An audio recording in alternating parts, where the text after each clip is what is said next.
Jan Gerards. I am the General Manager of KAI, the Beijing-based open access publishing joint venture of Elsevier and China Science Publishing and Media. Earlier this year, the Chinese Ministry of Science and Technology and the Ministry of Education released new policies basically supporting a steer away from the assessment of research in China by the sheer number of articles published and articles published in SCI indexed journals towards a more, let's say, qualitative approach, encouraging researchers to publish fewer papers but of higher quality. Now, I'm very pleased that we are joined today by two excellent speakers who are very well positioned to provide us with insights into these policies and elaborate on their potential impact.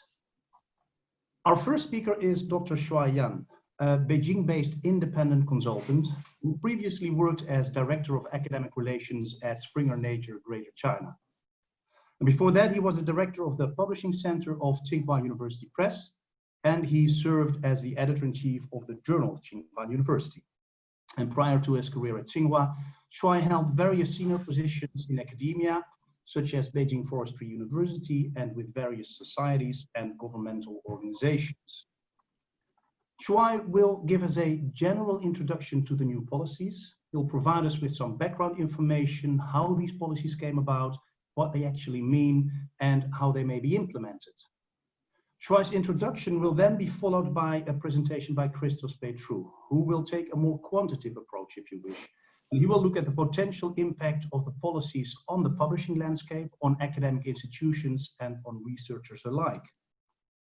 Christos Petrou is the founder and the chief analyst of Scholarly Intelligence, supporting a wide variety of stakeholders in the scholarly communications industry. He is a former analyst of the Web of Science group at Clarivate Analytics and of the open access portfolio at Springer Nature. Before entering the academic publishing industry, Christos worked as a consultant for A.T. Kearney. So welcome very much, Shuai and Christos. Thank you very much for joining us today and for sharing your knowledge and views. I really look forward to your presentations. Thank you for having us here. During these presentations, everybody will be able to pose questions using the question functionality, the button basically at the bottom of your Zoom screen. And then by the end of the webinar, so after both presentations, which will be in about an hour or so from now, I will then forward as many questions as possible to the speakers, but with so many delegates here, you will understand that we may not be able to touch on all the questions. Please be informed that this webinar will be recorded and made available for viewing later. So now, without further ado, let me please hand over to Shuai for his introduction to the policies. Shuai, the floor is yours. We look forward to your presentation. If you can share your screen and inform us about the introduction to the new policies. Thank you, Shuai. Thanks, Jan. Pleasure to be here to share with you some the two latest Chinese policies issued by Chinese central government, as Yang mentioned in this February. And also I will share you with some information of background, how these two policies come out, and also the major influences on research evaluation and also on research on scientific publishing.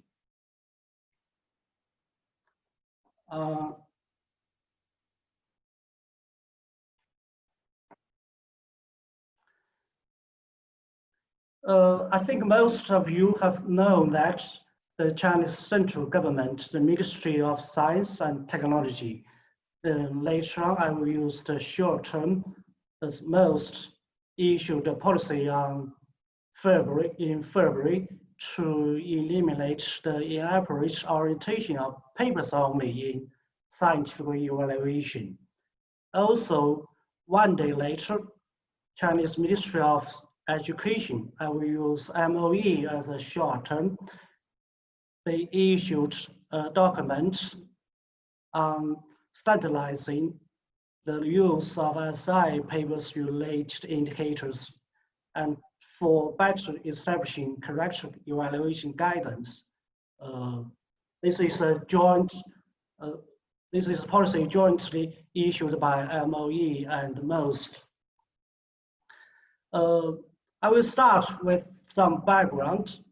almost 2 years ago, Chinese top leader Xi Jinping is also the president of China, also the president of Chinese Communist Party Central Committee. When he addressing at a scientists meeting, he said the evaluation of the researchers relying on papers only, relying on professional titles only, and also the research on education qualifications only are not very reasonable. So in China, you say we often say these three onlys. This is a rhetoric. Some weeks later, Chinese central government issued a document after Xi Jinping's speech to streamline the evaluation of evaluation research and the research programs, and also to reform the research performance of researchers, and also to reform the evaluation on the research institutions. You can say in China we call this reform as three evaluations: the evaluation on research programs, evaluation on researchers, and also on research institutions. Last year, China's central government issued another policy to call the scientists to pay more attention to globally advanced technological advances, and also they called scientists to pay more attention to serve the major problems facing the country. We call it the bottlenecks facing the further development of the country. So I think you will not be very surprised, even after some weeks of the Chinese New Year this year. Also, China, some cities are in lockdown, and also those people still have to stay at home. These two ministries issued these two major important policies. Let's have a look at major influence and research evaluation. From my point, I will say we have three major influence on research evaluation. Number one, in future in China, the evaluation will be classified majorly into basic research and applied research. For MOE documents, they said for the basic research, the SI papers and also the related indicators cannot be taken as the direct criterion for judgment. For another field of the technological and applied research, papers cannot be used as the only criterion for judgment. Those also said for applied research and technological development, papers cannot be used as the main basis and for the main evaluation indicators. Number two, in China since almost 3 years ago, Chinese government have stressed to develop in a new way of paying more attention to the quality instead of the quantity only. This policy have extended some measures to the scientific field. So in this year, Chinese Ministry of Science and Technology, they reiterate to increase the weight of assessment of the high quality work, encourage the publication of high quality papers, and also in the future in evaluation of national scientific research, evaluation of the high quality and the impact of landmark achievements will be paid more attention to. Number three, I think some audience have noticed also from some 3 years ago, since 2017, Chinese government have announced a very ambitious plan for set up Chinese world first class universities and also world first class disciplines. We call it the double first class initiative. Before, some universities and colleges, some disciplines are trying very hard to have more SI papers, to have more ESI papers. They are competing to be to publishing more papers for the papers covered by SI and also by the ESI indicators. They want their universities or they want their disciplines to be at top 1% or even 1 per 1,000 of ESI indicators. But after this February, after MOE and most new policies, the SI papers and also the related SI indicators and also ESI indicators cannot be mentioned again by the universities, also by the government organizations when they try very hard for some years for the first class universities and also for first class disciplines. For the major influence on scientific publishing, one keyword we have to pay attention to is the 3 types of high quality papers. I remember this is the first time Chinese central government proposed the concept of the high quality papers. For these 3 types, first one, the papers to be published or to be published in the Chinese-based scientific journals with international impact. It's very clear in this policy. This type of the papers will be those papers to be published in the journals of the Action Plan for Excellence of STM journals.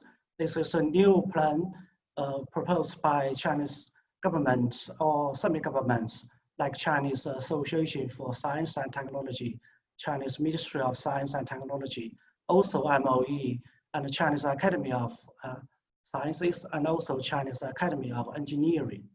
So it's very clear by 2019, the first year of this new plan, we have 280 titles in total for this action plan for excellence journals.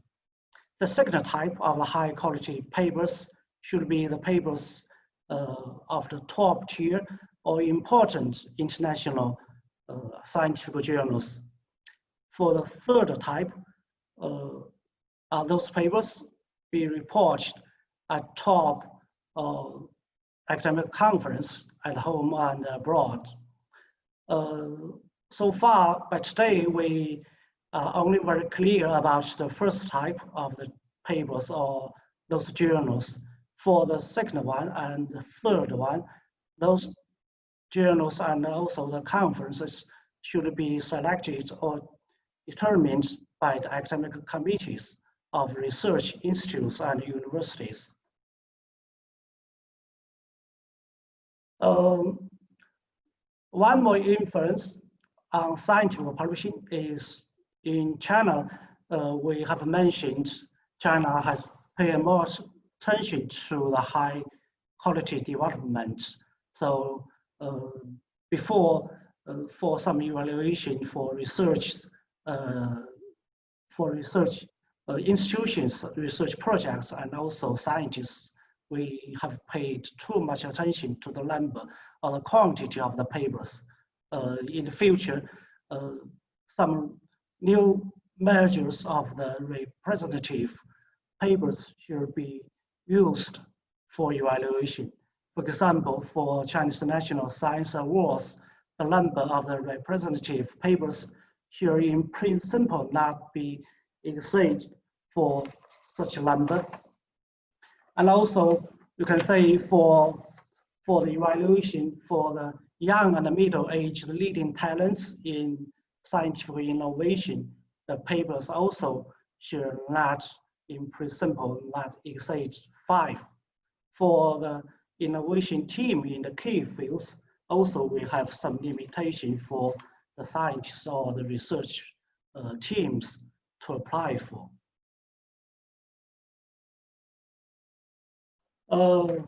One thing that I think has caused so many discussions in China, also outside China, is a limitation on the publishing cost.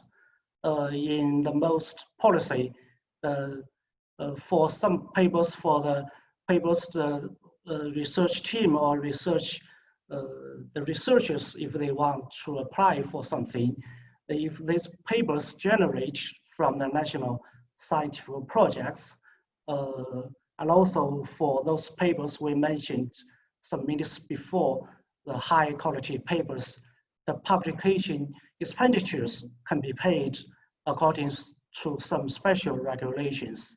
But for one single paper, if the expenditure exceeds RMB 20,000, I think some is about 3,000 US dollars, it has to be reviewed and approved by the academic committee of the corresponding authors or the first authors organizations. They have to review the necessity of the publishing, and also after this approval, this kind of expenditure can be spent with the special funds of the research projects. For the papers published on the blacklist, this is very, I think the publishers and also the researchers in the universities and in the research institutions, they have to be very careful. This kind of expenditures, if published with blacklist journals, cannot be reimbursed with the special funds of the national scientific projects. And also, I think it's a not very new idea. Chinese government, for some years, they want to improve the quality of the Chinese language journals. I mentioned from last year, China began a new plan of action plan for excellence. In total, we have 208 journals, but 100 are published in Chinese language. During the preparation of this topic, of this webinar, some people have asked me a question, how we can define domestic or China-based journals. I can give you some numbers here. By 2018, China have nearly 5,000 titles of scientific journals. I think most of them are published in Chinese language. Only less than 7% are published in English. So Chinese government on one side want to improve the quality of the Chinese language journals already in the action plan for excellence, and also for the remaining those more than 90% titles, China-based journals also are encouraged to improve their quality. So one method of increase the quality of those journals and also their influence internationally is to improve the quality of their English abstracts. I think some audience have noticed from 2 years ago, Chinese government, the central government issued a policy to they want to have some early warning list, and also even more serious, the blacklist for some journals. It's very dangerous if some journals listed by some famous universities or some famous research institutions. I think the blacklist will be a disaster for the journal or even for the publisher. China's government have some standards for those journals. If they have been put on the blacklist, the standards are the poor quality, the poor management, taking the commercial interest first, or have a very bad influence. Until today, no blacklist has been announced by the central government or the national research organizations, but indeed, some universities have had their list based on their own judgment. I think most of the audience are concerned about how these new policies will be implemented. In most policy, they said they have a 1-year trial. So most said in its notification, the problems of the implementation and also the effect of the implementation should be reported to the most after 1 trial period of the 1-year period. And also the relevant measures should be further adjusted and amended. For MOE policy, for the colleges and universities, and also some disciplines already in the first class initiative, they have to write a report of their experience and also their practical measures. They have to summarize into report to submit to the MOE before the end of July.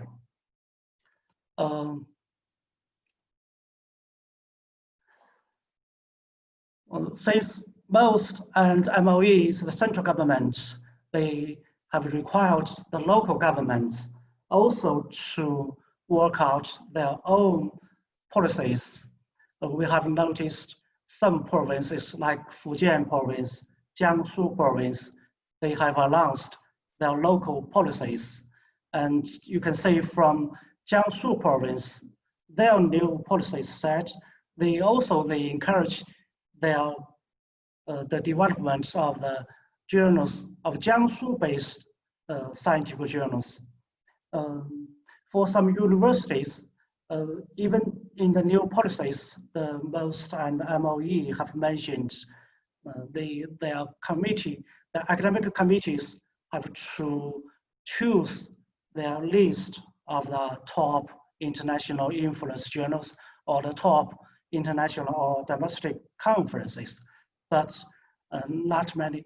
I haven't heard any universities or research institutes have announced this kind of list of the top of the top journals or the top conference. But some universities did have their practical policy for graduate degree application.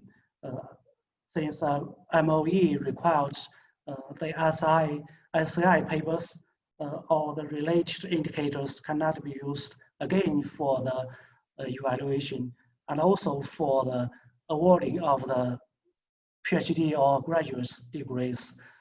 Guangxi University is not a tier 1 or tier 2 university, but they have announced their own policies. We can wait and see until the end of this July, more provincial governments, more universities, and research institutions will announce their own policies for the research evaluation and also for the paper publication. That's my talk. Thank you very much for your attention. Thank you very much, Shuai. That was a very interesting and clear introduction to the policies. No doubt a lot of questions still open. I do encourage all the attendees to continue to pose your questions. We are getting quite a few in, indeed. So thanks for that introduction once again, Shuai. And for now then, over to Christos. Christos Petru, if you can start sharing your slides for your presentation to give us an introduction to the potential impact that, that these policies may have on the research landscape, on the publishing landscape, and on researchers as such. So Christos, the floor is yours with your presentation, please. Thank you, Jan, and also thank you, Dr. Shuai, for the excellent introduction. What I am going to do here is build a little bit on what we've heard from Dr. Shuai, try to quantify some of the impacts of this new policy. So I'll dive straight into it and say here that if you're on this call, probably in one way or another, this policy matters to you. And the reality is that with China right now accounting for 20% of all articles and reviews in academic publishing, in journal publishing, whatever happens in China should matter globally. So I'm pretty sure that this policy is looked at closely by foreign administrators that might want to align their own policies, or they might want to see what impact this policy will have on theirs. It's definitely looked closely at by publishers, given that they're getting 20% of their content from China. And it's definitely looked at by Chinese researchers and also researchers that might be collaborating with Chinese colleagues. So yeah, China is big. This policy matters globally, not only for China. I want to touch a little bit on the current habits, publishing habits in China. And one of the goals of this new policy is to move away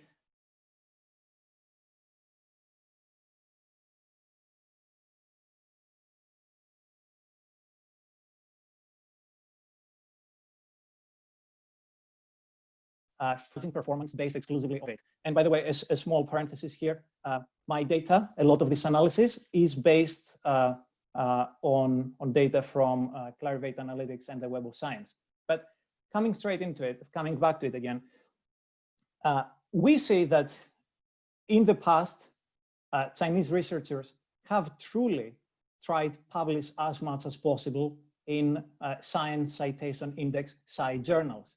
Like we saw that their global share of publications is 20%, whereas when it comes to SCI journals, they are above 20%. Like for example, let's take this line.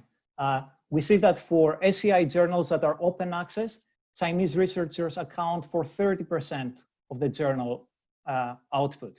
When it comes to top tier SCI journals, those that are ranking in the top 2 quartiles on the top half of their research categories, Chinese researchers account for 25% of their output. On the flip side, when it comes to journals that are not indexed in SCI, but are probably social sciences or arts and humanities exclusively, Chinese researchers account for just 5% of the output in these journals, which might on the one hand reflect a lower output in those specific disciplines by Chinese researchers, but it must also reflect that the incentives to publish were not as strong there for them to publish in these journals. So SCI incentives, we see them that they are working. When you don't have these incentives, the Chinese share is much lower. A little bit on what might strengthen this policy, might strengthen the impact of this policy, might accelerate its implementation, and a little bit on the factors that might weaken the impact of the policy. First of all, I think that there will be operational challenges initially. setting up a lot of journals locally, prestigious journals locally, takes time. And there is investment and effort by the Chinese administration, but it still takes time. Setting up your own lists of journals, if you want to do it in a recurring, sustainable way, you really need in the background something like an abstracting and indexing database that will collect first the data on which you're going to judge the journal. So you need something like the Web of Science, you need something like Scopus, you need a database like that. Like setting up a database like that takes also a lot of time. It's not a simple task. So if the Chinese administration wants to do this the proper way, it can take a bit of time. Also, what might weaken the impact of the policy is that article output to an extent is not dependent necessarily on incentives of researchers, but actually on how much research is being conducted and how many researchers are out there. So it might be that this policy gets implemented and we don't see a drop in the output, in the manuscript output of Chinese researchers. Another driver that could make this policy less effective is that the habits that have been cultivated so far, that in China, Chinese researchers have been trained to focus on SCI journals. So it's hard to see how this mentality will change overnight. And also there are other incentives that are harder to control, like Chinese researchers might be competing in the local research market, let's say in China, but they're also competing globally. Research is a global thing. So their attention might be also how they're comparing to researchers globally, and they might want a global system. They might still look for international journals to publish, and they might still be having other incentives in mind rather than strictly the incentives given by the Chinese administration, by Chinese funders, by the ministries and so on. So these are some reasons that could weaken the impact of the policy. And a couple of factors that will actually strengthen it and possibly accelerate it is number one, and I think very importantly here, this modification in the policy is not a one-off. I think what we're seeing here is persistent effort by the administration. They have the resources, they have the intent. So one should expect that they will get it right. Perhaps not right away, but through trial and error, they will have a policy eventually and the right tools in place to have their own indexing database, their own Chinese journal. So and to really nail this policy eventually. The other reason that might strengthen the impact of the policy is that, as we saw on the previous page, incentives have been proven to work in China. So when researchers were incentivized to publish in SCI journals, they did publish in SCI journals. Now, whatever the new motives, the new incentives are, it's reasonable to expect that Chinese researchers are going to adapt to them, to follow them sooner or later. So here, these are some reasons, again, that this policy might be stronger and might be implemented in full and quite soon, and some reasons that indicate that, it might have to be modified in places, that it cannot be implemented from day one, and so on. Now, no matter to what extent this policy gets implemented and how fast, I want to take a look here at what types of journals, what type of research we should expect to be impacted the most and what might be impacted the least. So the way I read the policy, one target is, one area that will definitely be affected is lower tier SCI journals. Like high tier SCI journals, one should expect that no matter what rankings the Chinese institutions decide to use, the top tier SCI journals will somehow make the cut in those lists. But we cannot expect all the low tier SCI journals to make the cut. And given that we're moving away, the policy is moving away from SCI, we should expect these journals to be impacted somewhat. APC, fully open access research journals might also be affected a bit, because we see that, because in many cases, these journals are in the lower tiers of SCI. Many of them are in the top tiers of SCI, but many are in the lower tiers. And also we see that there will be some limitation in funding for APCs. So yeah, we should expect to see these journals impacted as well. Top tier SCI journals will also be impacted somewhat, probably less, but they will also be impacted. They will have to compete with some local and growing journals perhaps. Non-SCI journals, we should not expect them to be impacted in a big way, because already they're getting just 5% of their content from China. So, you know, they don't have that much to lose. And of course, China-based journals are likely to be impacted the least. Many of them will probably be winners out of this new policy. Not every journal will benefit probably in China, but overall we should expect to see some benefit there, not loss of manuscripts.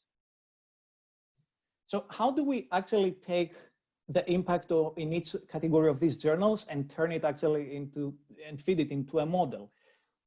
I've actually created two scenarios here, a mild one and an aggressive one.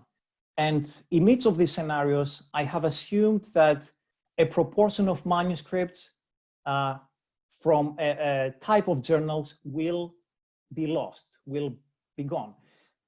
And just to be clear here, by being lost or gone, I don't mean that these articles will vanish, that research will, we're going to see these articles disappearing, but it's likely that they will be rechanneled to local journals perhaps, and some of the articles might not have a place in any journal any longer, because the Chinese administration is planning to cut aggressively, not aggressively, to cut, to reduce the incentives on the number of manuscripts. So we should expect a small drop of manuscripts in the first place, and we should expect also a number of manuscripts moving to Chinese journals. So in each scenario, I'm penalizing each type of journals by a factor. And just to take an example here, I am suggesting that in the mild scenario, 5% of the content of non-SCI journals that are fully open access, 5% of their content will be lost. In the aggressive scenario, I'm suggesting that lower tier SCI journals, whether that if they are subscription hybrid or in general non-APC fully open access, they're going to lose 30% of their content. These are some of the journals that will be affected the most. And what I'm trying to do here with the mild and the aggressive scenario is to take the two extremes and expect that the reality will fall somewhere in between these two scenarios in a time horizon of 2-3 years from now. So let's go a little bit to the outputs now, to the actual impact. The mild scenario, in the mild scenario, the outcome would be a loss of about 30,000 manuscripts. That is about 6% of the total journal manuscript output of China right now. So it's about 30,000 out of 400,000 papers. In the aggressive scenario, it's almost triple that. We're looking at 75,000 manuscripts being lost from the journals where they're getting published now. That's almost 20% of research in China.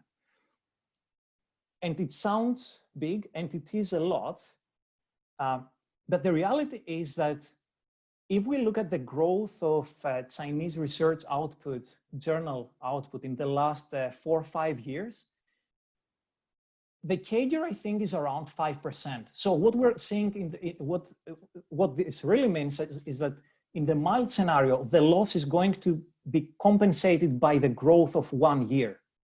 So yeah, is it a loss? Yes. Is it tremendous? Not really. Like, this will be recovered. In the aggressive scenario, we're looking at the growth of 3 to 4 years. And I'm thinking of publishers really here that might lose a lot of their content, like international publishers that might lose a lot of Chinese content. And the reality is that it is quite a challenge for them, but it's not a devastating blow for their business. Here again, it's 1 year of content growth from China. Here is about 3 years, 4 years of content growth from China. It is a problem, not devastating. Taking a look though at what the impact is going to be in open access, fully open access APC journals. Here, I think it's a little bit of a bigger issue for publishers for several reasons. Number one, fully open access APC journals are being targeted through the new policy because funds for APC will be more limited. Number two, it is sometimes the case that fully open access journals are not in the top half of their respective fields. Many times they are, but many other times they're not. They're in the third or fourth quartile in their subject areas. So that's a second reason that we might see fully open access journals being affected. A third reason is, and that's directly speaking to the business model, to the APC business model. When you're a publisher and you're having the APC model, your revenue is directly proportional to the number of manuscripts that you publish. So when you lose 11% of your content, that means losing 11% of your revenue, more or less, depending on what discounts the Chinese researchers achieve. When you're a subscription publisher, this 11% doesn't mean 11% of revenue loss as well. There might be ways to recover that when you sell content back to the libraries. But this is going to be felt more directly for APC publishers who in the mild scenario, they might be looking at a loss of 11% of their content. In the aggressive scenario, they might be looking up to 22%.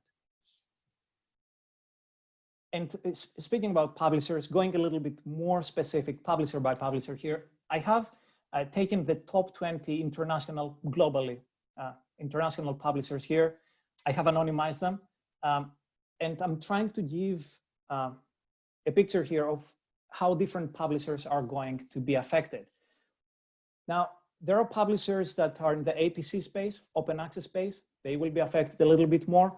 Those that are having a lot of content from China, they will also be affected quite a bit. Those that are having a lot of SCI journals, those will be affected as well. Now, publishers that combine all these three, APC journals, a lot of content from China, a lot of SCI journals, are going to be affected the most. And this is like the first publisher here, publisher number one, where in the mild scenario, they might be losing 5% of their content. In the more aggressive one, they could lose up to 12% of their content. On the flip side, at the bottom, you have publishers that might have very little exposure in China, not that much, and not that many APC journals. They will be affected the least, virtually not at all even in the aggressive scenario. And then with the orange color are some of the biggest publishers out there, the top 4 publishers. They will be affected similarly in the mild and in the aggressive scenario, from 1 to 3%, their content loss. What's happening here is that they have different portfolios and they might have the same result, but they arrive at it in different ways. Some of them might have higher exposure in China. Some of them might have lower impact journals. Some of them might have more APC. So they have different drivers, different reasons that they end up to the same result. And I'll close with a few questions that I think are hard to answer now, but this policy, but are relevant to this policy. First of all, what is going to be the pace of implementation? Like, again, I'm thinking that if the Chinese administration wants to have their own journal lists, they will need some kind of an indexing database. That takes a lot of time to create. Are they going to take some shortcut initially? How are they going about it? So I think that depending on the answer, the pace of implementation will be affected. What is the impact going to be for local publishers? Some will benefit, some others will not.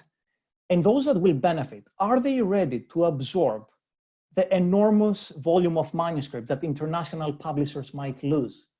Like, in the aggressive scenario, I was calculating something like 75,000 manuscripts disappearing from their existing journals. a lot of these manuscripts might appear in Chinese journals. It's not easy to absorb such huge volume of content. It takes time to build the operations. I think it will be achieved eventually, but it's not something you can do from day one.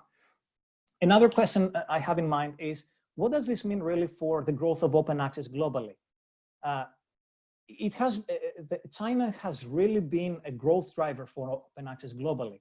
And now that we see a policy like Plan S in Europe that can give a further boost to fully open access, how does the Chinese policy going to work against that, or is it irrelevant? Like, I'm not sure what the implications for open access are here. Again, some subject areas might be affected more, others less. I'm also wondering if Chinese researchers are going to start focusing on other types of content, given that the focus on journal output might be a little bit less. So are we going to see more preprints, more data out there? I'm also wondering what the reaction of publishers is going to be. Are they going to take this negatively as a threshold that they cannot overcome, as a barrier that they cannot overcome to do business in China and divest from China? Or are they going to double down and focus more on China and build ventures globally, not globally, locally, and make this new policy an opportunity for them? And very importantly, how are foreign administrations going to view this policy? Are they going to antagonize it eventually? Are they going to see it as something not aligned with their own interests? And could this even result to having a Chinese policy for Chinese researchers and another policy for the rest of the world? I think that's it going a little bit too far, but is this within the range of possible outcomes? And finally, what is going to be the impact for international collaboration? What happens to we are going to have researchers evaluated in completely different criteria eventually, or somewhat similar criteria between China and the rest of the world. And if in the end point, if the way you're evaluated it is different, are you going to cooperate and do research together? I don't have an answer for that now. I think that for many of these questions, we will have to wait and see. And that brings me to the end of my presentation, and I will hand over back to Gert-Jan. Thank you. Thank you very much, Christos. That was a really insightful outline of the potential impact. Thank you all delegates, all participants to this meeting for forwarding you the questions. Quite a few questions, but there are a couple of common denominators, I must say. And if we have both Christos and Shuai back, then I would like to now forward some of these questions to you. Shuai, one of the questions that comes up the most is around definitions that are not being given, I should say, definitions in the policies that are lacking. For example, one question that keeps on coming back is there is speak of the 3 types of high quality journals. Before I go into that a little bit more, one question is, what will be the criteria to measure quality? What measures do you think that institutions, when they define their own standards, their own quality standards, what measures will they take to replace SCI and impact factor, for example? What defines basically as quality under the new policies? Thank you, Gert-Jan. For those 3 types of high quality, I have mentioned in my talk. By today, only the first type of the high quality papers published with the Chinese new plan of action, plan for excellence, is very clear. I think in most documents, the ministry said the first type, those journals should be recognized according to the action plan for excellence. This is a joint project announced last year by the Ministry of Science and Technology, and also China Association for Science and Technology, and also MOE. So it's no problem. I think those 7 ministry level organizations, including Chinese Academy of Science, Chinese Academy of Engineering, they jointly announced their the list of the action plan for excellence journals. So those 208 journals recognized in those action plan for excellence.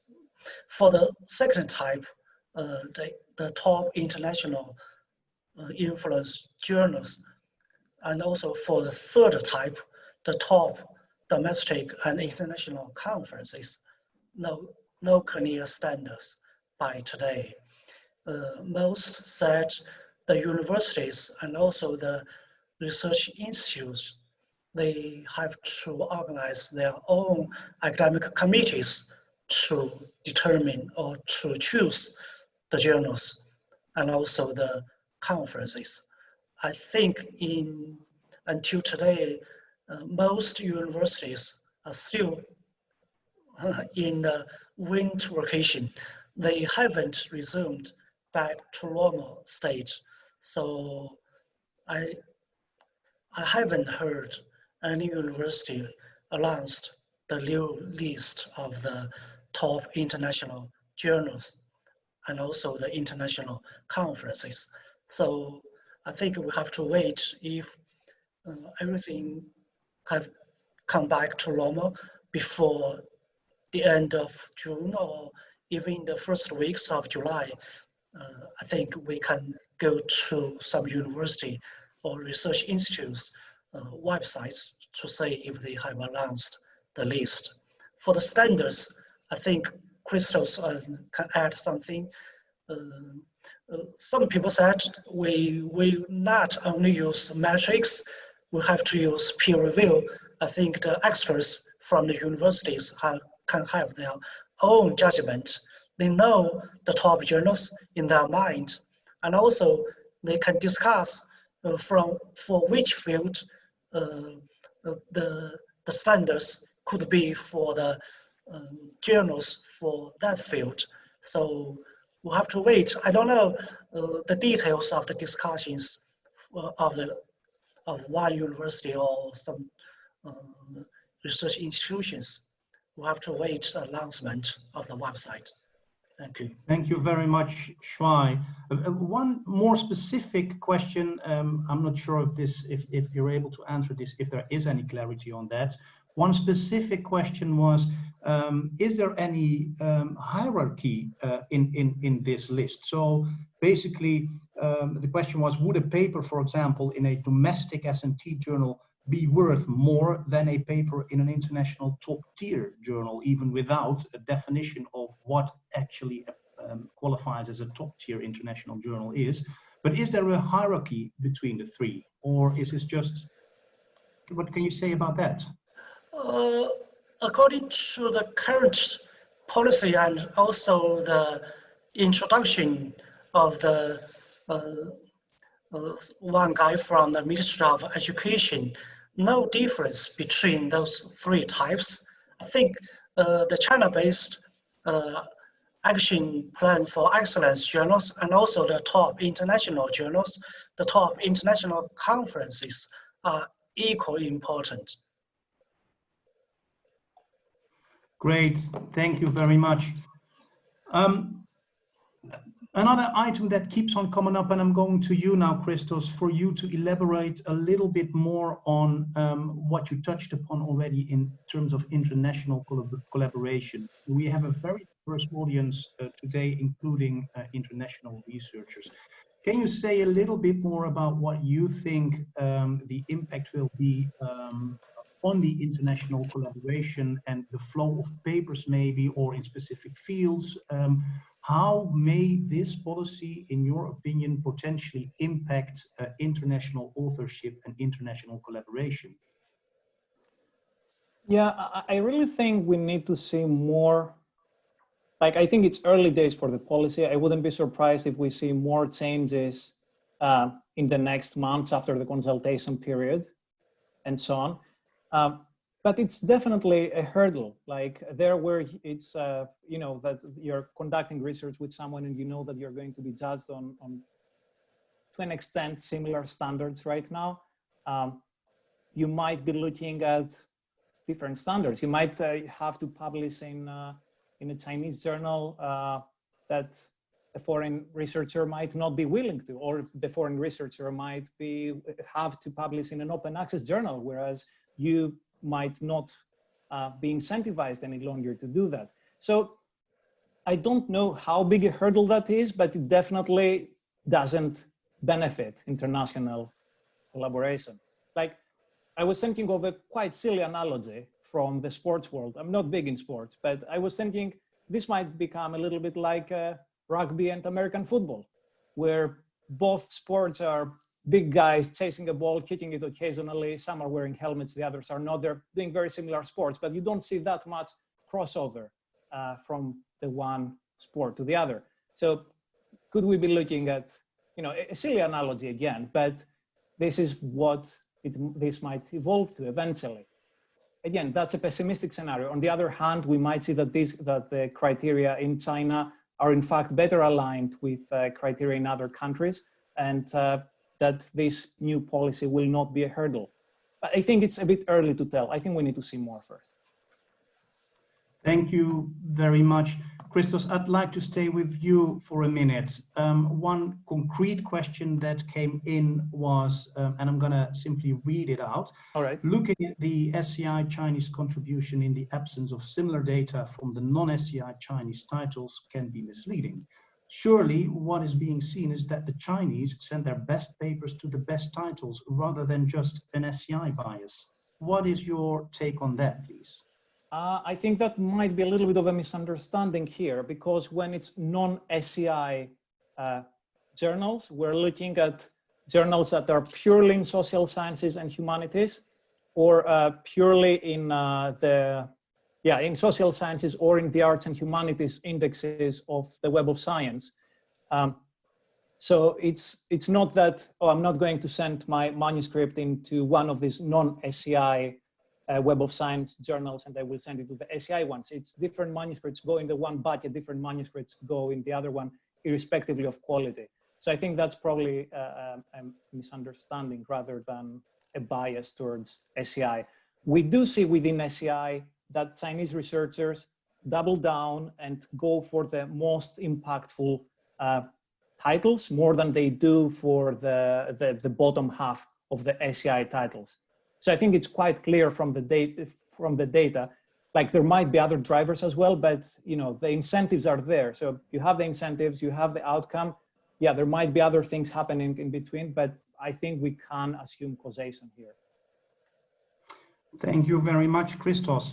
Shuai, for the last question, or basically to both of you, but starting with Shuai, apparently we have quite a few social scientists on board today as well. The question is, what may the new policies mean for social sciences and humanities? They seem to be geared very much towards STM publishing. What do you think may be the influence of these announced policies on social sciences and humanities? Shuai, is there anything you can say about that? Thanks. I will start with Chinese management system. Chinese Ministry of Science and Technology, they only be responsible for the natural sciences. We call STM or STM. In China, the Chinese Academy of Social Sciences are responsible for the research and evaluation of social sciences. So these new policies issued by most and also issued, even the MOE, the Ministry of Education, they have Department of Natural Science and also Social Science. But MOE's policy only concern about natural sciences. we call science and technology. So in the ministry, inside the Ministry of Education, the Department of Social Science and the Department of Science and Technology is separate.